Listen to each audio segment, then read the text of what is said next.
Que habla de muchos aspectos de relevancia clínica. Yo creo que a todos, aunque aparezcan los biomarcadores, aunque aparezca el Doppler de las uterinas, yo creo que este es un diagnóstico que sigue siendo clínico, basado en un examen físico riguroso, basado en conocer de la enfermedad, en conocer acerca del pronóstico, y yo sí creería que cada uno de ustedes debería pegar una leidita, particularmente a las primeras hojas. Yo voy a centrarme en las recomendaciones para tratar de discutir cada una de ellas. Me disculpa que esté en inglés, pero quería ponerlo así con el objetivo de que no se me pase ni un punto ni una coma. Y estas son las recomendaciones que tienen una evidencia científica de acuerdo al boletín de la COG. Recordemos que el Colegio Americano de Obstetras y Ginecólogos no solamente es para sus especialistas en preeclampsia, sino para los ginecólogos del día a día, como la mayoría de nosotros. Y por tanto son recomendaciones universales que muchos hospitales universitarios o muchos centros en Estados Unidos probablemente se desvíen de esta recomendación de la COC, pero universalmente tiene esto bueno. Entonces, primero, recomendación que hacen con un nivel A de evidencia. Ellos dicen que las mujeres que tienen alto riesgo de preeclampsia, como por ejemplo pacientes con embarazo previo de preeclampsia, embarazo múltiple, enfermedad renal, enfermedad autoinmune, diabetes tipo 1, tipo 2 o hipertensión crónica, son pacientes que son de muy alto riesgo de preeclampsia. Y ellos dividen que las que tienen factores de riesgo moderados, como por ejemplo ser nulípara, para ellos es un factor de riesgo moderado, o una edad materna de más de 35 años, o ser obesa, o tener historia familiar de preeclampsia, o factores sociodemográficos o personales, deberían recibir 81 miligramos de aspirina para prevención de profilaxis, perdón, para prevención de preeclampsia.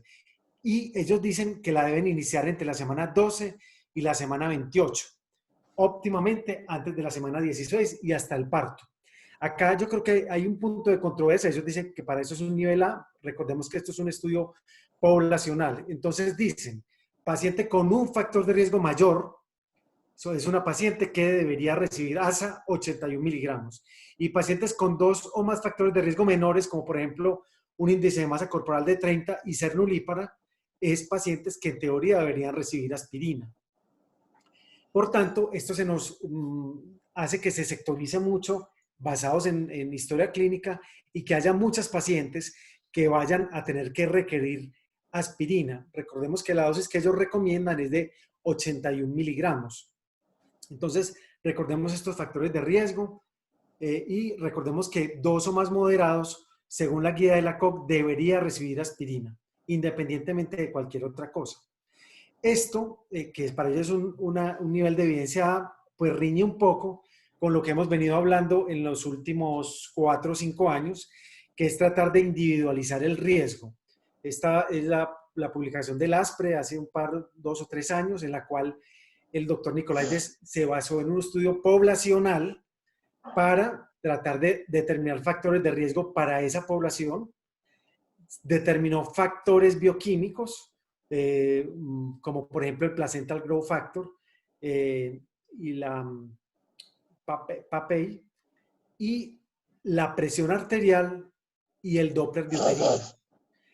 El doctor Nicolaides y su grupo, ellos encontraron que dar aspirina 150 miligramos en la noche, no 81 como la recomendación, entre la semana 12 y la 36 en pacientes que tuvieran un riesgo de 1 en 80 o 1 en 100, que fue como el punto de corte diferente, en esas pacientes el riesgo de preeclampsia temprana fue significativamente menor. Pero esta dosis de aspirina de 150 miligramos no sirvió o no tuvo el efecto esperado en pacientes con preeclampsia tardía. Su conclusión, que ha sido pues ampliamente debatida, es que si uno utiliza marcadores bioquímicos como el placental growth factor, factores de riesgo, toma de presión arterial y Doppler de uterina, si nos da un riesgo, de acuerdo a su software alto, esas pacientes deberían recibir aspirina. ¿Por qué 150? Porque ellos hablan de la resistencia a la aspirina, que puede ser tan alta como del 40% en pacientes que toman 81 miligramos. En cambio, con 150 miligramos, la resistencia a la aspirina es muy baja en la población general. Por tanto, es primer punto de controversia. Yo creo que este punto de Nicolaides o esto de Nicolaides se ha replicado en varios países con sensibilidades y especificidades variadas. Lo que sí es claro es que probablemente el placenta growth factor, las uterinas o la toma de presión o factores de riesgo son marcadores que nos pueden ayudar a seleccionar. Particularmente esto sería muy importante si en los estudios de población general se aplicara. Sabemos que en Colombia y en la mayoría de países en América Latina no se está implementando de manera rutinaria. Nosotros en nuestro consultorio sí lo estamos haciendo en todas las pacientes basados en factores de riesgo. ¿Qué sería lo ideal? Que nosotros tuviéramos un estudio poblacional entendiendo que nuestra tasa de preeclampsia es significativamente mayor que la de los ingleses o la de los españoles o la de los franceses. Allá la tasa de preeclampsia temprana en este estudio fue solamente del 0.5%. La guía de la Sociedad de Hipertensión, ellos hablan de que la recomendación de ellos es que sí se base uno en factores de riesgo, en placental growth factors, y recomiendan dar aspirina 150 miligramos día para prevenir la preeclampsia temprana. Entonces, digamos que son otros puntos de vista. Esto es otro grupo muy grande, el grupo de trastornos hipertensivos del embarazo. Este es la guía que salió tal vez el año pasado o el año antepasado, y por tanto vemos cómo hay algún tipo de controversia respecto a esto, lo que para la COP es nivel A de evidencia. Segunda recomendación, dice, en mujeres con diagnóstico de hipertensión gestacional o preeclampsia, sin características de severidad, que estén a las 37 o más allá de las 37, se debe realizar un parto vaginal, en vez de un manejo expectante hasta que uno lo considere. ¿Por qué hacen esta recomendación basado en A? Básicamente por este estudio salió hace bastante, en el 2008, fue el primer estudio aleatorizado en la cual controlaron las pacientes, en la cual unas pacientes con 36 semanas o más de gestación esperaron a ver si se ponían de parto solitas o a las que inducían. Y quedó claro que inducir estas pacientes tenía menos morbilidad materna y la morbilidad neonatal fue la misma. Por tanto, hoy por hoy, por lo menos para los europeos y creo que para nosotros los colombianos con mayor razón, ante las 37 semanas de gestación deberíamos inducir el parto o hacerle una finalización de la gestación.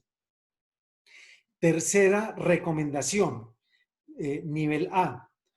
El sulfato de magnesio debe ser usado para para prevenir las convulsiones en mujeres con características de severidad de preeclampsia o hipertensión gestacional. Esto de pronto esto riñe mucho con algunos centros. Recordemos que en Estados Unidos la tasa de eclampsia y en Europa es bastante menor que la que tenemos en nuestro medio. Hay un estudio muy grande del año tal vez 98, 99 que se llama el MACPAI. Ellos recomendaban en ese estudio, que fue patrocinado por la OMS, que a todas las mujeres con preeclampsia o hipertensión recibieran sulfato de magnesio antes y en el posparto. Para los americanos, ellos dicen que solamente en pacientes que tengan características de severidad se justifica utilizar el sulfato de magnesio. Esto puede variar de acuerdo a sus protocolos, pero es la recomendación de la COG. ¿Y qué es para la COG una preeclampsia con características de severidad?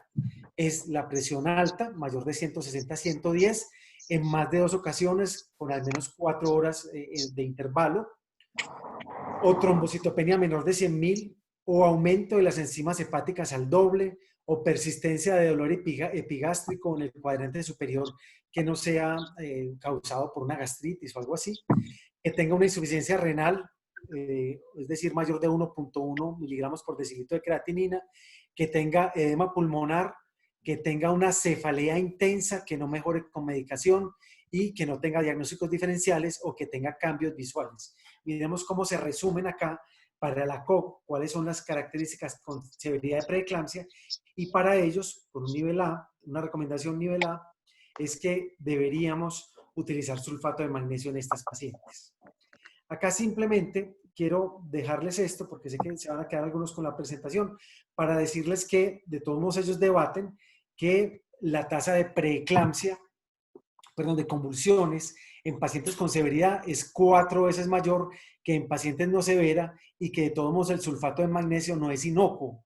Por tanto, si uno va a poner sulfato de magnesio para prevenir preeclampsias, perdón, eclampsias, también tiene que tener en cuenta que hay que hacer una vigilancia adecuada como la que hacemos todos en cualquiera de nuestros hospitales, vigilando el gasto urinario, los reflejos, el estado de conciencia, la saturación de oxígeno, etcétera, etcétera.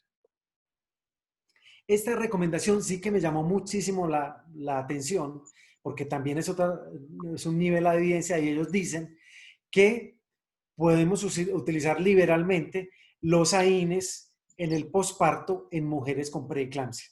Recordemos que la dipirona no está aprobada por la FDA para uso en Estados Unidos, allá no existe la dipirona, nosotros la utilizamos mucho, que también pues tiene algún grado de compromiso renal cuando uno la utiliza a dosis altas, pero siempre existe el temor de que utilizar AINES puede, digamos, acelerar el daño renal o la oliguria, particularmente si se da con sulfato de magnesio. Recordemos que en Estados Unidos hay una pandemia del abuso de opioides y a los médicos nos han acusado de que somos los causantes y ellos, la COP, sugiere que pudieran utilizar los AINES en el posparto sin ningún temor. Esto rima un poco con nuestras recomendaciones y con las recomendaciones de otras sociedades respecto a utilizar o no AINES en el posparto. Esto lo podremos debatir ahora. Esas son solo las recomendaciones que tienen un nivel A de evidencia. Voy a pasar a las que tienen un nivel B. Ellos recomiendan que el parto sea en pacientes con características de severidad de preeclampsia sea inducido o finalizado si la paciente tiene más de 34 semanas y que uno no debería demorar estas conductas porque va a esperar a que le pongan los esteroides de la semana 35 de gestación, sino que si usted considera que la paciente tiene más de 34 semanas y tiene una preeclampsia con características de severidad, la conducta basada en algunos estudios observacionales es inducir el parto o finalizar la gestación. Segunda recomendación, y es sobre el uso de los antihipertensivos. Ellos dicen que cuando una paciente tiene más de 160-110 y persiste por más de 15 minutos, se debería administrar en los siguientes 30-60 minutos terapia antihipertensiva por el riesgo de edema pulmonar y SB. Esto lo ponen como un nivel o una recomendación tipo B y hablan de los diferentes esquemas. Recordemos que nosotros en nuestro medio no tenemos la hidralazina porque ya no está, pero contamos con Pero el yo creo que labetalol ya sí, Quique, no, yo creo que ya sí llegó a la clínica, hidralazina otra estuvo, vez. pero creo que volvió a salir. Ahorita, si querés, volvemos. Estuvo el año pasado, pero creo que volvió a salir. Entonces, digamos que lo que utilizamos frecuentemente es la betalol en bolos o la nifedipina. Y realmente dicen que uno debería utilizar con la que se sienta más seguro y con la que tenga posibilidad de monitorizar. Ellos, digamos que no hacen a favor o en contra de ninguno de los otros. No hacen ninguna otra recomendación de uso de antihipertensivos y esto podría ser algo de debate más adelante. Tercer punto o tercer recomendación B es que en pacientes que tienen características de severidad antes de las 34 semanas, dicen que uno podría hacer un manejo expectante siempre y cuando se cumplan condiciones maternas, siempre y cuando haya viabilidad neonatal, es decir, en embarazos por debajo de las 23 semanas probablemente no tenga ningún papel, siempre y cuando el feto no tenga una malformación y que haya unos criterios de vigilancia estrictos. Y si hay deterioro materno o fetal, la conducta es finalizar la gestación independiente de la edad gestacional. Esto, tiene un nivel, digamos, es basado en estudios observacionales y aleatorizados, digamos que también genera debate en nuestro medio. Para ellos, que dicen que uno no debería hacer manejo expectante para la CO. Paciente que tenga 2 o más antihipertensivos y tenga más de 160-110, dolores de cabeza persistentes, dolor epigástrico persistente, cambios visuales persistentes, un SB, infarto de miocardio, síndrome de HELP, falla renal, edema pulmonar, eclampsia. Y por supuesto, si usted está haciendo manejo expectante, se está preocupando es del bebé, no por la mamá. Usted sabe que acá lo que está tratando es dar beneficio fetal, y si el feto está muerto o tiene pérdida del bienestar fetal, ellos sugieren la finalización de la gestación. En este punto, probablemente entraríamos un poquito en debate, y es que ellos no consideran manejo expectante para la COG si tú tienes persistente flujo diastólico reverso en la umbilical, independientemente de la edad estacional. Ya Catalina, hablamos de esto la semana pasada y pues puede ser objeto de debate. Nosotros no utilizamos esto como criterio para no hacer manejo expectante, sino que nos basamos en ductus, aún entendiendo que muchas veces la preeclampsia es tan severa que no vamos a llegar hasta que el ductus esté reverso, como lo mencioné la semana pasada. ¿Qué hacemos en la bolivariana? Prácticamente lo mismo. Pacientes que tengan inestabilidad hemodinámica, que tengan cualquier daño de órgano blanco persistente, son pacientes que no deben ir más allá de la semana 34.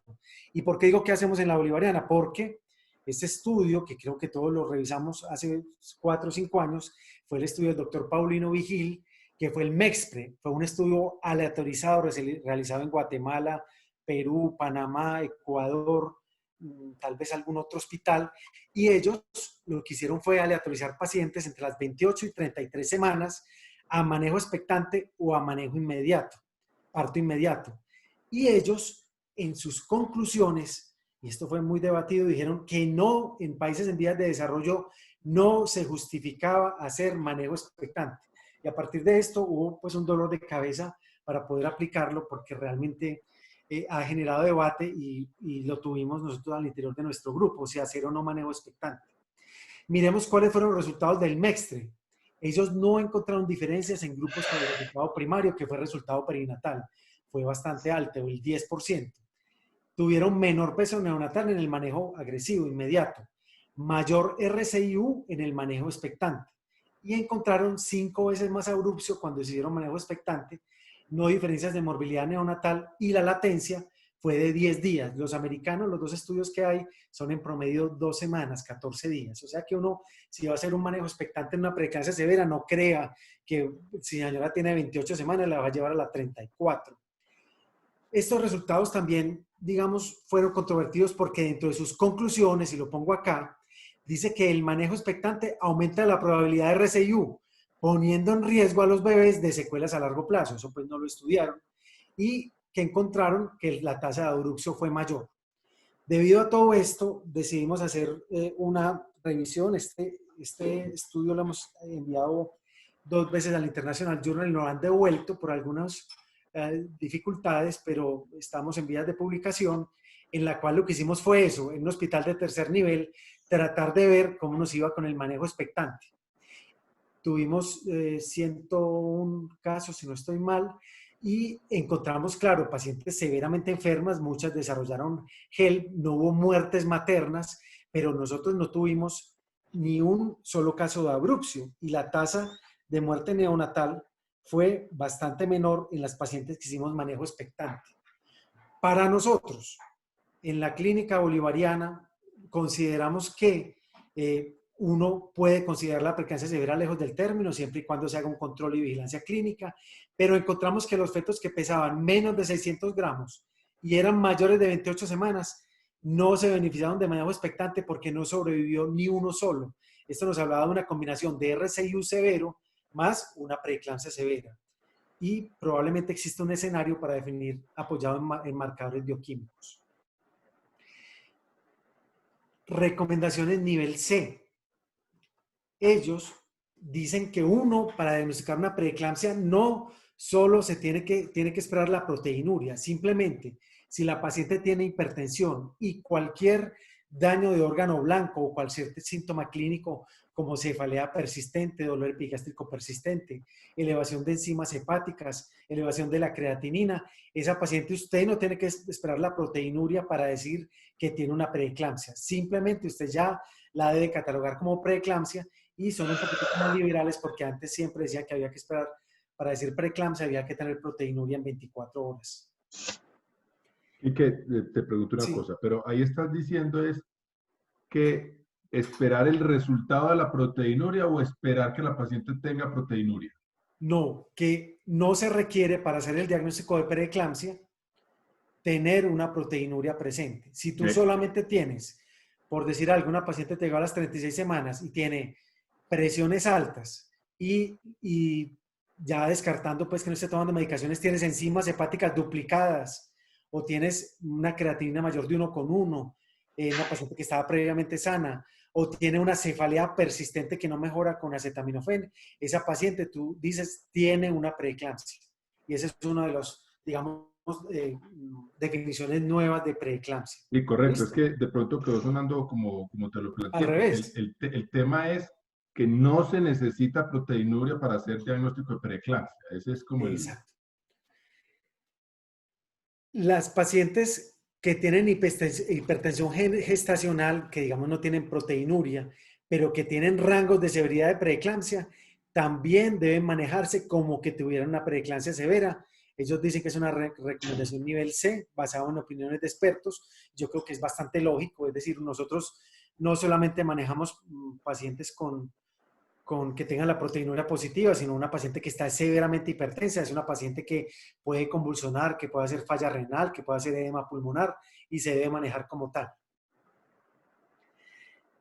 Otra recomendación nivel C, es decir, basado en consenso o en opinión de expertos, y es que ellos recomiendan que si usted va a hacer manejo expectante antes de las 37 semanas, por favor, haga pruebas de bienestar fetal. Ellos dicen, con esto, digamos, varían nuestro protocolo, dice que deberíamos hacer monitoreo fetal consistente de ultrasonido para determinar crecimiento fetal cada 3 a 4 semanas. Nosotros lo hacemos cada 2 para crecimiento. Y valorar líquido amniótico al menos una vez a la semana. Nosotros lo hacemos 2 veces por semana. En adición a NST, 1 o 2 veces por semana en pacientes con preeclampsia o hipertensión gestacional. Esto yo creo que varía de acuerdo a los protocolos, es de acuerdo a la COC. Recordemos que ellos se basan mucho en el perfil biofísico fetal y en el monitoreo fetal. También una recomendación ya para los anestesiólogos es que si la paciente tiene más de 70,000 plaquetas, no le dé temor hacerle una anestesia espinal o poner, porque la paciente es muy poco probable que tenga un hematoma epidural, y yo creo que esto es motivo de discusión a veces con los anestesiólogos que no están muy familiarizados con manejo de preeclánticas por el temor a hacer una punción, un hematoma epidural o algo así. Eso son las recomendaciones de la COG. Y uno diría, pues tampoco es como mucho. Yo creo que el documento es muy importante, pero yo quise traerles también estas cosas que nos pueden ayudar a complementar. Y son otras guías de práctica clínica también igualmente buenas, como por ejemplo las guías de los británicos. Estas guías de los británicos, y nosotros hemos adoptado, tanto en medicina fetal como en bolivariana, algunas de estas recomendaciones, y es que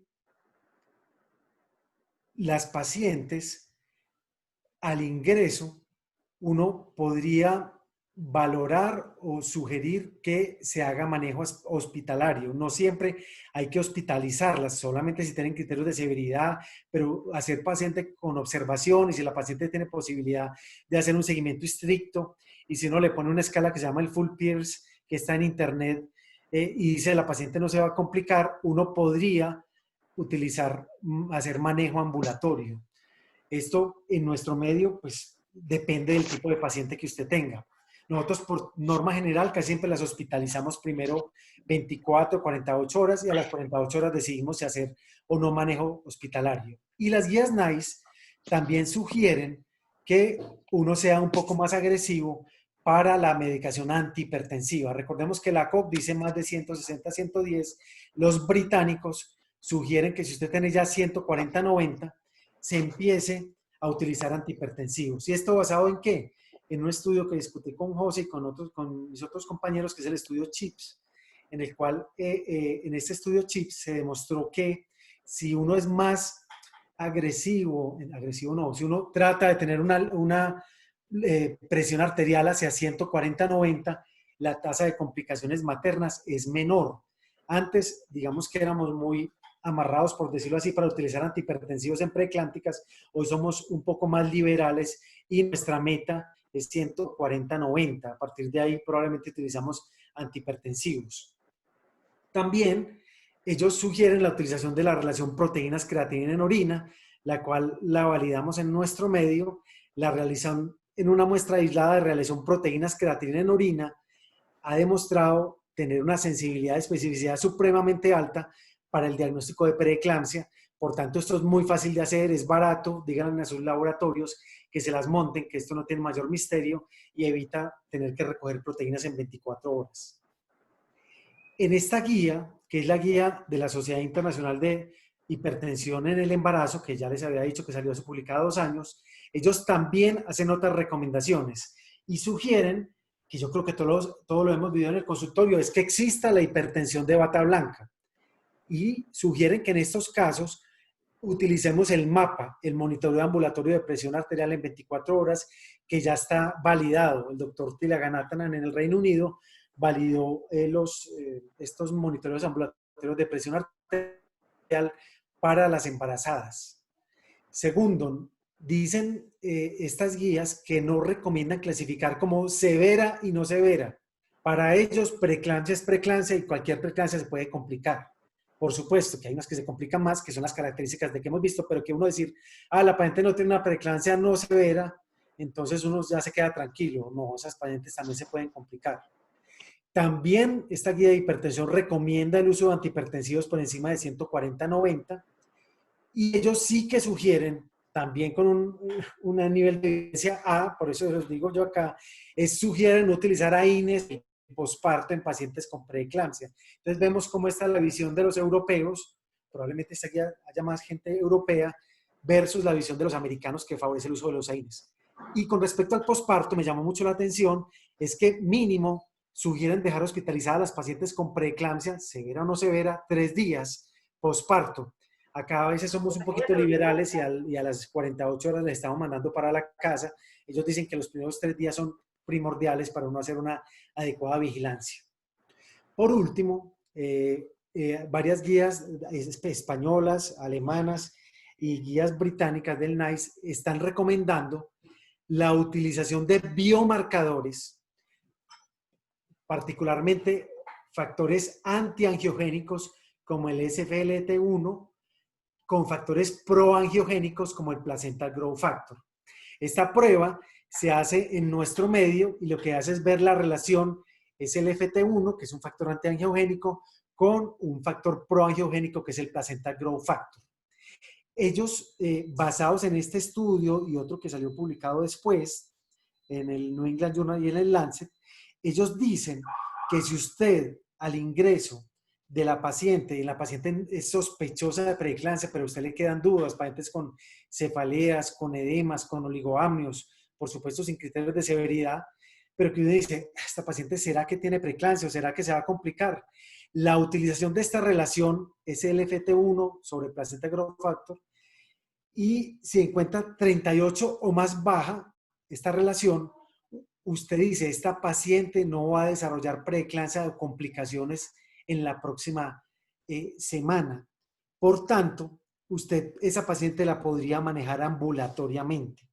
El doctor Steven Berlogen, con la doctora Yurba, el doctor Galindo, que viene para nuestro congreso, ellos han estudiado muchísimo esto y ellos dicen, pacientes con relaciones FLT1 por debajo de placenta growth factor por debajo de 38, quédese tranquilo que a la semana el 99% no van a tener preeclampsia y a las 4 semanas el 95% no van a tener preeclampsia severa.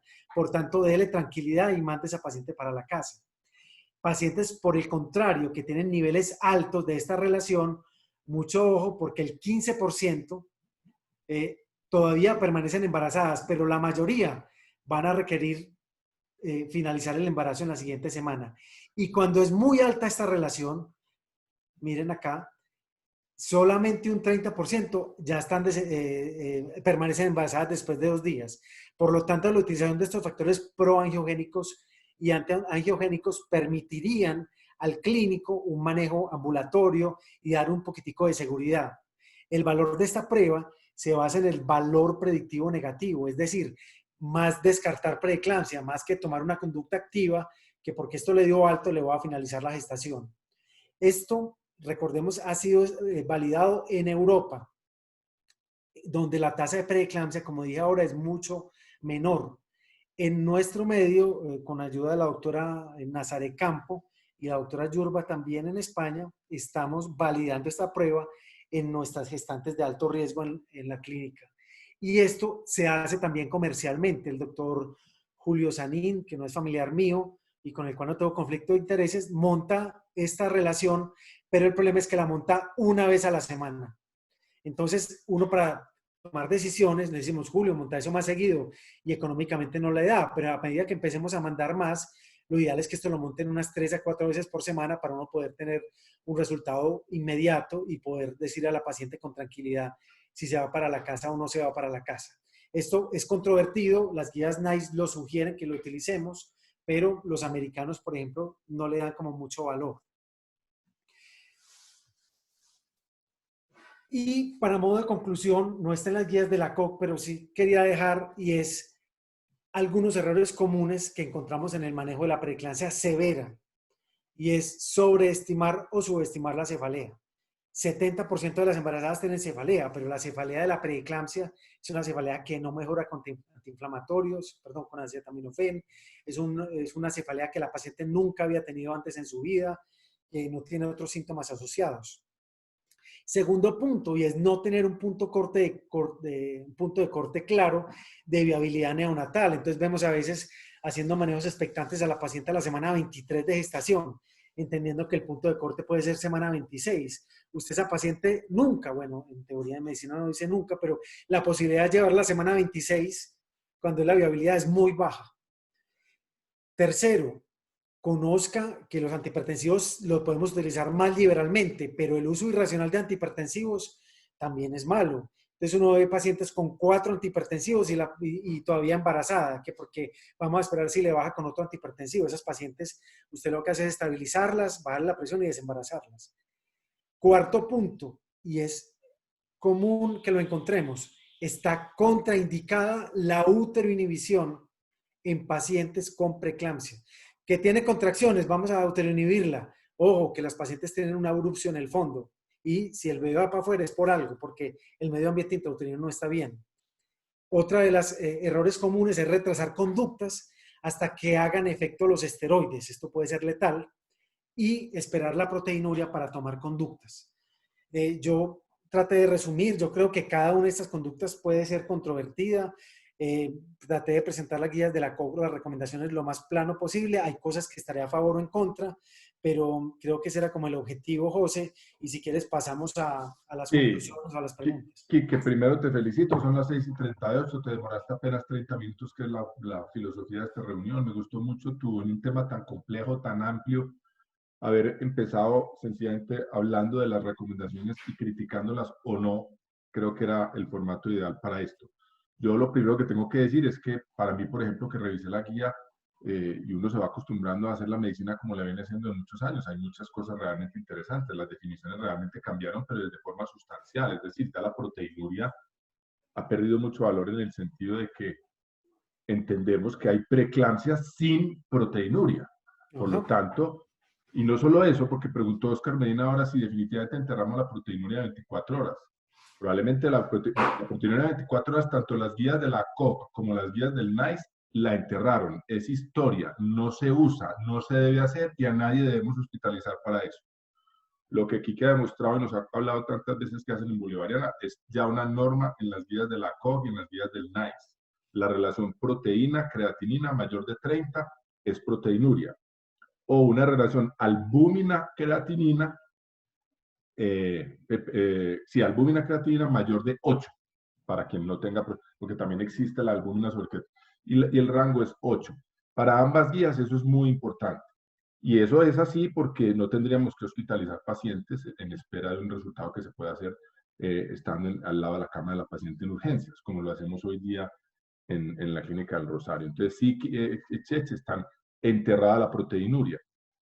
Ahora, Quique, yo te quería preguntar porque ese sigue siendo un tema pues muy debatido.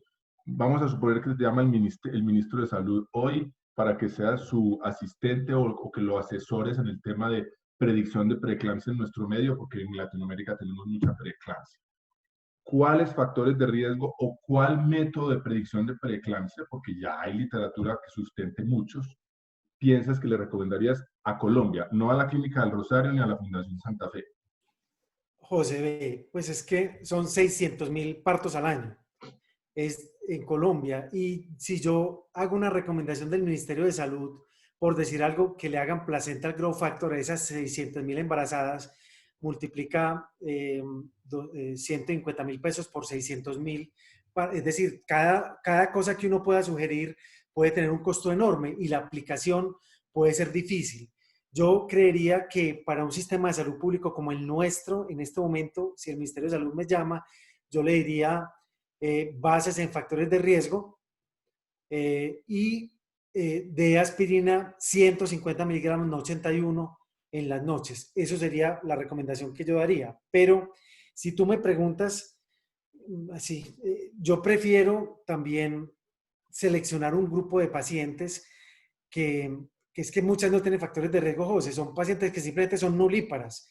Y yo creo que tú lo ves, ya la señora no tiene 4, 5, 6 embarazos, sino tiene un embarazo único, son nulíparas, y yo creo que la utilización de al menos las uterinas en la semana 13, 14, sumado a otros factores de riesgo, sí te puede dar unas luces sobre qué pacientes seguir y seleccionar. No, sin duda, sin duda. Yo Pero no te estaba poniendo una cáscara. Lo que yo digo es que cuando uno revisa las guías, y lo empezaste diciendo, está revisando las guías de una nación, no las guías de un hospital.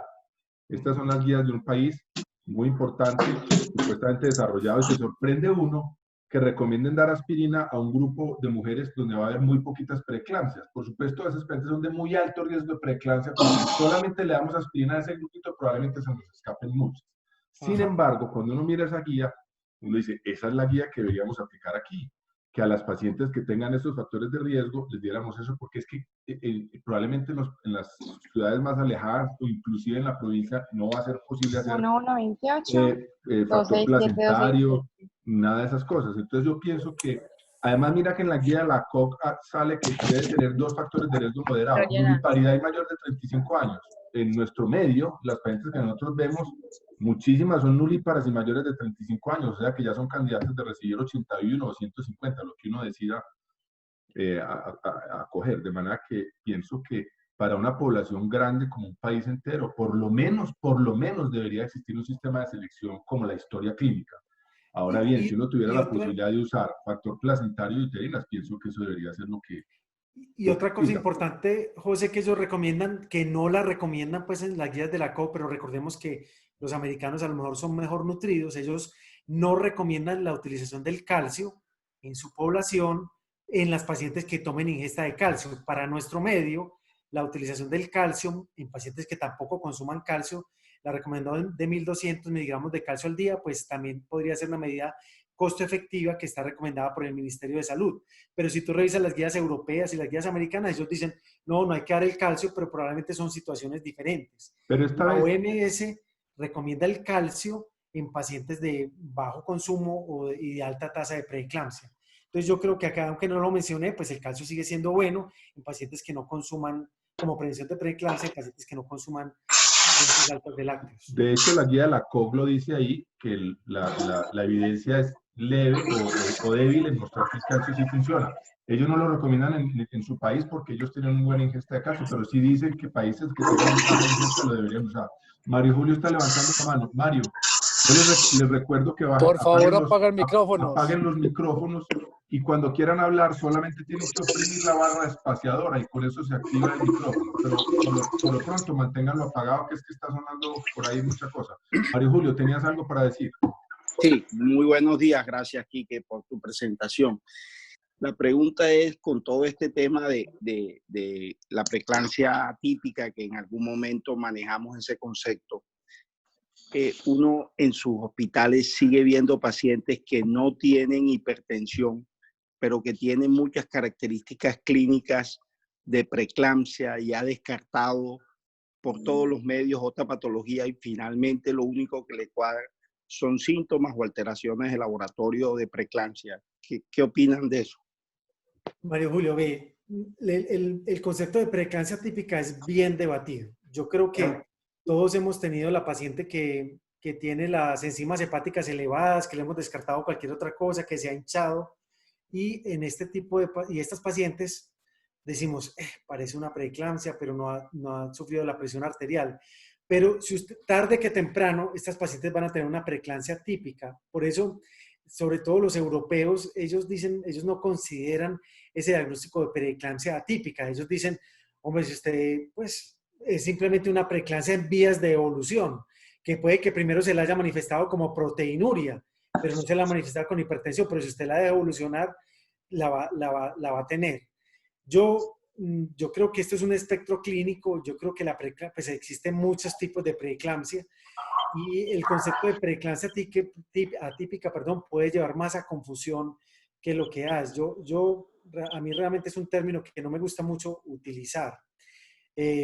Básicamente por eso, porque yo creo que lo que hay que darle es tiempo a la preeclampsia para que se vuelva típica, pero uno a veces no quiere que la paciente tenga pues la convulsión o que tenga la hipertensión severa, entonces a veces se toman conductas por, entre comillas, preeclampsias atípicas, paciente semana 37, que está hinchada y tiene enzimas hepáticas elevadas. Pues hombre, probablemente le finalizamos la gestación, pero es un tema que es controvertido. ¿Cuál es tu experiencia, Mario Julio? La verdad es que tengo en mi hospital, que llevo 20 años trabajando, uno ve, eso es un espectro, como tú lo dices, y más que hablar del término preeclampsia atípica, lo hago porque uno tiene pacientes típicas de preeclampsia, hipertensas, proteinúricas, pero tiene unas pacientes que no son hipertensas, le hace imágenes del sistema nervioso central por cefaleas, descarta migraña, tiene alteraciones hepáticas, pero no hacen hipertensión. Y hoy la tendencia es a decirle, oiga, búsquele otro diagnóstico a esa paciente porque si no tiene hipertensión, no tiene preeclampsia. Y realmente lo que yo he leído y lo que yo he visto con mis pacientes es que hay algunas pacientes que tienen preeclampsia y no tienen hipertensión. Yo creo que, Mario Julio, ahí, en ese tipo de pacientes, es aquellas que los biomarcadores tienen un papel. Yo creo que si tú revisas el papel el estudio de Steven Berlogen y el estudio de Rice en España, casi todos son ese tipo de pacientes que digamos que uno dice, no me gusta, está hinchada, esta señora no está hipertensa, pero la presión le subió de 110/70 a 130/80. Ahí yo creo que los biomarcadores tienen un papel importante, Mario Julio. Yo sé que en Bogotá también lo hacen, perdón, en Barranquilla también lo hacen. No sé qué tanto lo utilices en tu práctica clínica. Yo creo que acá, luego de que nosotros acabemos de validar en nuestro medio, pues yo creo que esto es el futuro de muchas de las cosas en preeclampsia, los biomarcadores. Yo creo que los biomarcadores nos van a dar muchas luces, sobre todo para las doctoras en urgencias o nuestros médicos en urgencias, de todas esas pacientes que llegan con cefaleas, síntomas un poquito inespecíficos y extrema duda, porque mucha gente entra a urgencias y se le eleva la presión. Los biomarcadores, pero no solamente la relación STL1 sobre el factor placentario. Recordad aquí que el PARROT, que es el estudio que también está por ahí andando, es solamente con factor placentario, que de pronto fuera más fácil de hacer y es igualmente discriminatorio. Le voy a dar la palabra al doctor Fabio Quijano, que tiene por aquí la manito levantada. Fabio. Buenos días a todos. Felicitar nuevamente pues, al grupo y a José. Yo tengo un comentario y es la pregunta de José con respecto a cómo en nuestro medio podríamos identificar pacientes que potencialmente van a desarrollar preeclampsia. Ahora apaguen los micrófonos. Recuerden apagar los micrófonos. La respuesta, José, pues dado por factores de riesgo determinados por ACOG, digamos que a mi modo de ver no es la más adecuada. Tilaganatán en el último congreso de ISUOC en Berlín precisamente determinó cómo si utilizáramos factores de riesgo encontraríamos como el 82% de las pacientes en el Reino Unido, y yo creo que Colombia tampoco se alejaría mucho de eso, tendrían que recibir aspirina. Entonces nos iríamos a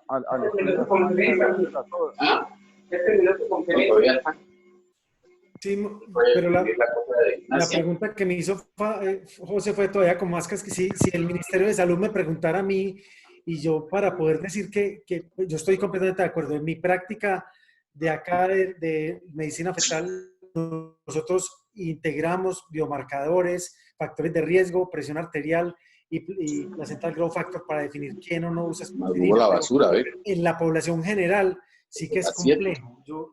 Yo no sé, Fabio, por eso sí. Yo estoy de acuerdo que seleccionar un grupo de pacientes es mejor, pero ya como política de salud pública es un poquito más complejo. Yo lo que Sí, creo, lo que yo sigo creo que está muy pensando claro, lo que creo que está que muy claro es que antes no teníamos, decíamos que la preeclampsia no era ni prevenible ni predecible. Lo que sí está claro en todas las guías y en la literatura está muy bien sustentado, es que sí la podemos hacer predicción de preeclampsia de alguna manera. Lo importante es escoger cuál método, porque no podemos poner a tomar aspirina a todo el mundo. Claro que esa pregunta la hemos hecho, porque esa sería otra, tomar aspirina a todo el mundo. Pero yo, eso lo podríamos llevar para un mini simposio, pero lo que yo digo es, hay que escoger algo porque lo que sí está claro es que hay manera de predecirla, con yo diferentes creo, grados José, de... que para aquellos que ultrasonido y la Fabio, no se te oye. Fabio, te fuiste.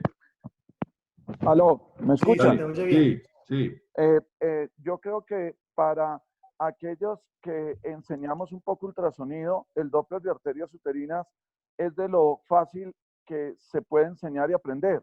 Y obviamente la tecnología tampoco necesita el super equipo y a mi modo de ver debería ser en nuestro medio la forma de establecer un poco el screening temprano.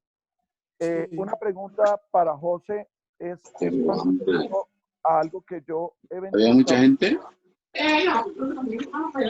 Fabio, se me fue No, José, por lo menos pero había por Recuerden, policías ahí, no se doctor. recuerden silenciar los menos micrófonos. estoy actualizando, mi hermano. Ya me olvidó. ¿Aló? José, Silencio, ¿no los puedes Hugo. silenciar vos? Pues ahí los silencié, pero entonces silenciar a Fabio, reiniciar el audio de Fabio. Ya, Fabio, puedes seguir.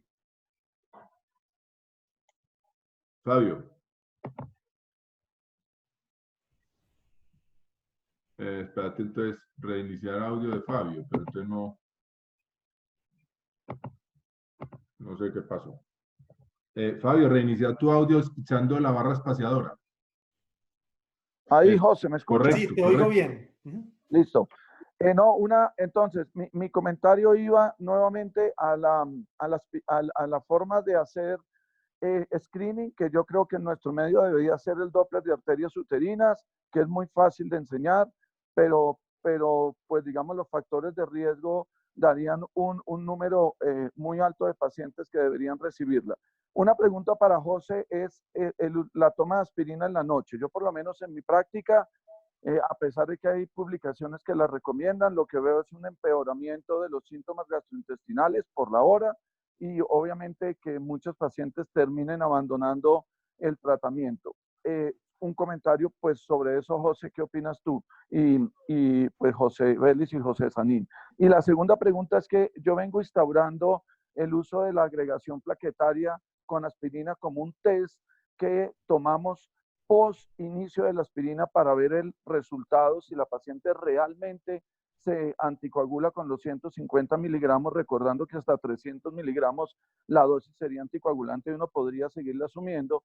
Y hemos encontrado que entre el 7 y el 10% de las pacientes con 150 miligramos haciéndole el test de agregación plaquetaria con aspirina realmente no se anticoagulan de manera adecuada. ¿Qué piensan ustedes y qué opinión tienen al respecto? Yo creo, Fabio, que la utilización de la agregometría plaquetaria es muy buena, pero cuando tú estás utilizando dosis más bajas, en teoría, y esa observación que haces de ese porcentaje me parece que es digna de publicar y de mirar, porque pues no lo hacemos, pero en teoría con 150 miligramos, la mayoría de pacientes tienen eso, pero creo que esa observación que tú haces es supremamente válida y valdría la pena mirarla.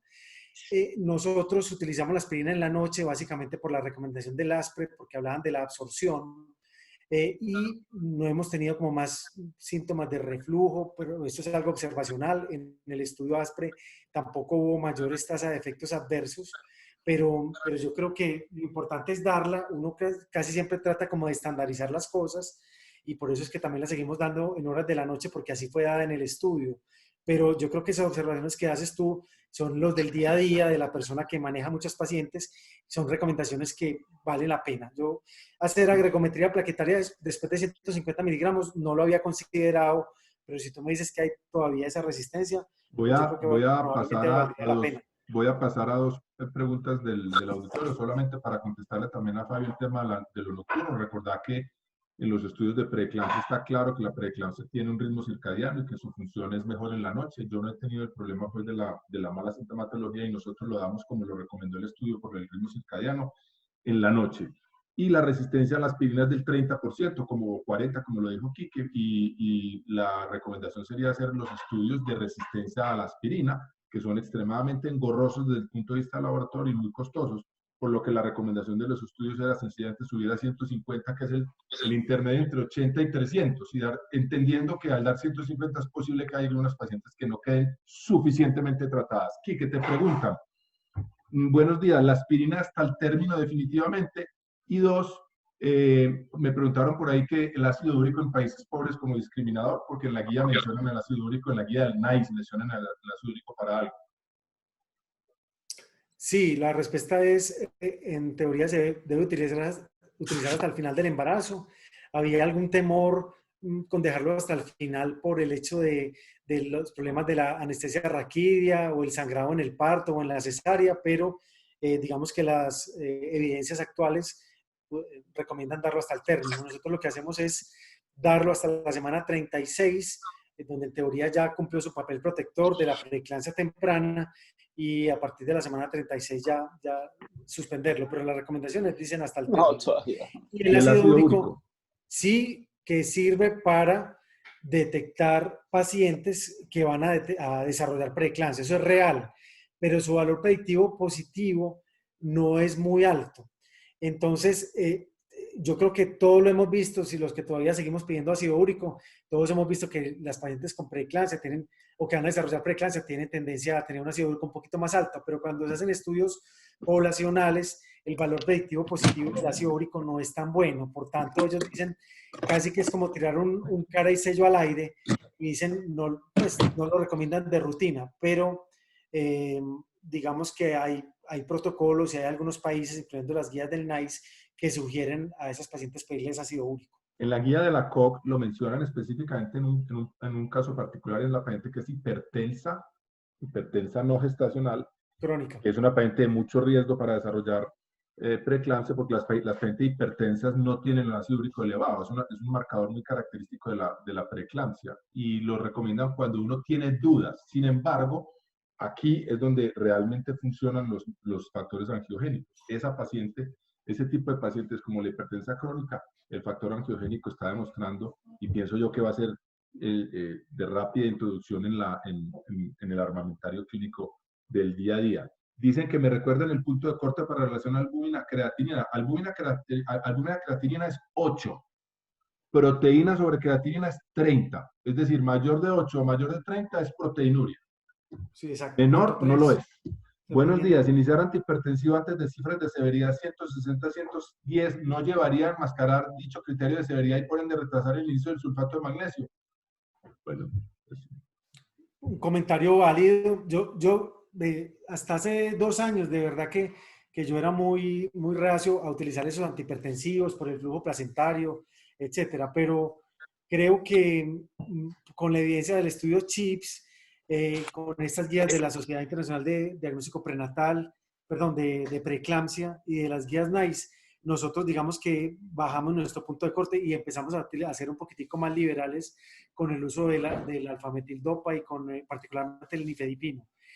La pregunta es si podría enmascarar la severidad, pero si usted dice que es un criterio de severidad más de 160-110, persistente y que no mejora con uso de 2 o más antihipertensivos. Entonces yo creo que en últimas se va a presentar. Quique, yo, siendo ya a las 7 de la mañana, se está bajando la gente de la conferencia, te quiero agradecer. Para mí creo que aprendí que la preeclampsia hoy día es preeclampsia o preeclampsia con criterios de severidad, que no hay que esperar proteinuria, tendremos que ir olvidando que la proteinuria puede que no esté, por lo tanto la paciente sí puede tener preeclampsia. Aprendí que los factores angiogénicos, cualquiera de ellos, el factor placentario o la relación con SPLT1, Buenos días, ¿cómo se están? se va a ir metiendo dentro de nuestro armamentario. Aprendí también que definitivamente... Doctora Connie, ¿está por ahí? uy, ¿qué pasó aquí? Ok, escúcheme Aprendí que que hay que anoche se me empezar olvidó, los pero defensivos anoche mismo lo tempranamente. confirmé y ya está, me Y, dice ahí, oyeron, el doctor y Ramírez. Fernando. bueno, pienso que otra vez esto aquí está como todos los... les quiero agradecer a todos su participación hoy. En la semana entrante tendremos la conferencia con el doctor Arturo Cardona acerca de infección urinaria en el embarazo. Creo que quedan muchos temas de preeclampsia por tocar. Les recuerdo que les dejo entre el tintero si en septiembre queremos hacer una cosa más extensa, me lo hagan saber por el chat. Si no, seguiremos con los temas de ginecología. Los esperamos a todos el jueves entrante a las 6 de la mañana. Muchas gracias aquí por su participación. Buenos José, días antes para de que se todos. vayan, Sí, por dime. favor, todo el mundo puede prender las cámaras y nos hacemos un saludo colectivo. Deja que es que yo soy mañé. Entonces yo quiero ver a todo el mundo. Por favor. Para No. recordarles Pero que mira, está Lina Girard que la acabo de ver hace una hora. la conferencia... Ah, La conferencia la estamos grabando, más tarde se las mando al chat para que la tengan si la quieren ver, tanto la conferencia en las minas de Quique como la grabación de esta conferencia en vivo. Muchas gracias a todos, los queremos mucho, no cambien, chao. hasta luego, saludos a todos. Me alegra verlos, saludes, por favor. Hasta luego, Chao. saludos. Nos esperamos en el Congreso. Chao. Doctor Sané, muchas gracias.